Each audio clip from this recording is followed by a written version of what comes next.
Today is World Ocean Day, 7 June. We are all aware and concerned the climate crisis and, if I may add, our habits as human beings are threatening the future of our planet and our sea life. Coelho from Ocean Basket joins me now to talk about their initiatives. Now, Marco, you represent an industry where the threat has a direct impact on your bottom line. How serious is it? Look, it's definitely a very serious issue. From an Ocean Basket perspective, there's a lot to consider when we buy products. We're a global buyer of seafood, so we have, I suppose, the luxury of choosing where we buy from. And a lot of those decisions are based on the sustainability credentials, not only of the factories we buy from, but also of the organizations within those countries. We try as far as possible before making any sort of commitments to have all of those credentials validated. And we don't buy from a single factory unless we physically been to the factory, we visited the plant, we've met the people, and we have a very good understanding of what's actually going on at the source. The other consideration for us is obviously, the impact on the humans, the local communities, because often what happens is when there is commercial fishing operations, a lot of the smaller sort of artisanal fisheries are excluded and affected. And over the last, I would say, 18 to 24 months, that has become equally important to us. We need to understand what is that commercial operation doing for the local community, besides what they are doing to ensure that the way they fish and the way they provide the stock to us is sustainable. And then obviously we've got all the basic tick boxes where we ensure that they're certified by MSC or Global Gap. Any globally recognized certification body is basically the last stamp of approval that we place on our product. Now, 2 summers ago, you launched an initiative, and this led to another great initiative. Tell us about that. We're always looking to add excitement to the menu. And one of the things the menu team decided to do 2 years ago was to introduce whole fish. Now, traditionally, whole fish in the South African market is quite a new concept. And we, with all the data we had, which was at that stage very little, we hadn't had a whole fish, I think, probably for 10 years on the menu. We made an informed forecast, and we bought what is called a sea bream. We had in our minds that what we bought was going to last us 3 to 4 months.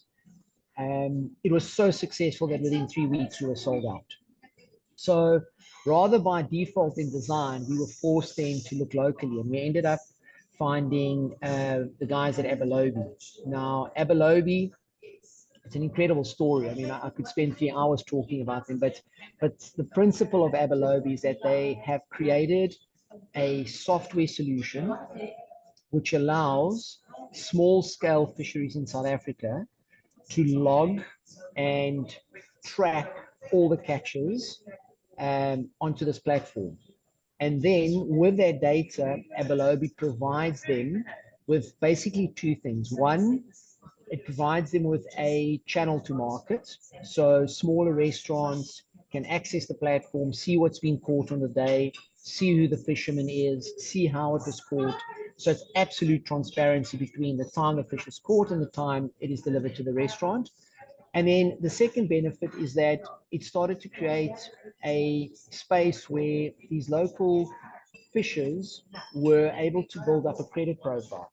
And with that credit profile, it made it so much easier for them to actually approach a bank and get finance, where before they had no documented, no data which a bank could assess in terms of small scale loans.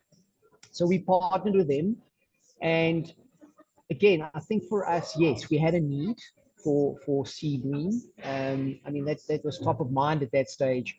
It was over the festive season. We'd run out of stock. But what really became apparent very quickly was how our decision to partner with Abelobi has a direct impact on the local communities. And I think that's where we really got lost, right? We were like so overwhelmed that we could, for the first time, not only say our fish is sustainably caught, our fish is caught by hand by a local fisherman. If you want to meet him, just scan on the QR code and you can meet him. But also to be able to measure the impact that we had in those communities. And just as a highlight, I mean, when we started working with the communities up on the West Coast, those communities were around 60%, I think, food secure. In other words, within that community, they were able to 60% of the community was able to secure one meal per person per day. And within, I think, 12 months, that entire picture changed. And through our partnership with Apolobi, that community has been 100% food secure ever since. And that for us is the greater impact. I mean, it's important to be sustainable, and I think that's an expectation. You know, to have a real human impact is what makes us proud to work with Abalobi. Do you know how many people benefit from this initiative? It depends. You know, so we know we've got about 100 fishers that directly supply to us. And, you know, see, fishing is a very funny thing. Sometimes the fish is there, sometimes it's not. So depending on the catch rates, they do bring people in and out. But I would hazard a guess that between the three locations, we're probably close to, I'd say, probably 800 to 1,000 people that are directly impacted by this partnership. It goes far beyond the fishermen, right? You know, the whole back end of this is also managed by the ladies in the community. They do all our grading, which means that they measure and size all our fish. They do all the quality checks. They arrange basically all the ice and everything that the fishers need to have when they go out and fish. So there's been a far wider impact than just the fishermen themselves. But I would say easy 800 people in those three locations. Now, you sound like a man with a plan, so I'm sure it doesn't stop here. What else lies ahead? It doesn't. And, you know, to build something that is long term, it requires a lot of effort. And I think in this case, a lot of trust. Um, we've spent the last 24 months really building trust between us and the fishers, because their reality is so different from what we have presented to them, right? They're always haggling. You know, you come in the morning, you know, you've got 100 fish on your boat, you go out to the market, you start selling it at a price, and by the afternoon, you know, you're selling at any price just to get cash back in hand so that you can refuel, pay your crew, and go out the next day. So it's really taken us the last 24 months to build trust, and that trust is now put us in a position where we can have a conversation around other species, have a conversation around other price commitments. In the beginning, there was a lot of hesitation, and fishers were concerned, oh, if I commit to this, what if I don't catch the fish, right? And there was a lot of, yeah, we've heard that before, but you know, it never plays out the way, you know, these things are discussed. So the plan now of that foundation is to expand our offering of locally caught species all through Abalobi.